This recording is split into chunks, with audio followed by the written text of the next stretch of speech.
Amasa Villabanako udalak prozesu bat martxan jarri duela, herritarren partaidetza arautuko duen ordenantza baten eraketarako prozesua hain zuzen, eta gaur hemen bildu gara, udal ordezkaria ez gain, herriko eragile ezberdinak. Irudikatu nahi izan duguna da gaur, ordenantza hau aniztasunetik jaiotzen dela, udalan ordezkatu gauden 3 alderdi politikoak ere hemen gaude, baina hortaz haratago herritik sortuko den araudi edo ordenantza izatea nahi dugunez, hemen gaude gaur hainbat eragiletako ordezkariak.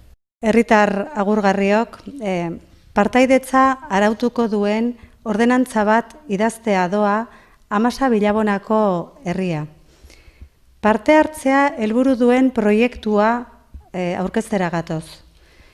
Parte hartzea, herritar anitzen iritzia zein egitasmoak bateratzea dela pentsatzen dugu elkarrizketaren bidez gauzatuko dena. Denon hitza bermatzea izango du helburu eta denon hitzetik jaiotzea nahiko genuke. Hargatik, Amasa Villabona osatzen dugun eragile sozial, politiko-kultural eta alderdi politiko guztiak elkartu gara.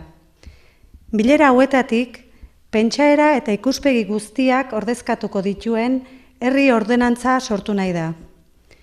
Sekula ez gara hain modu anitzean elkartu.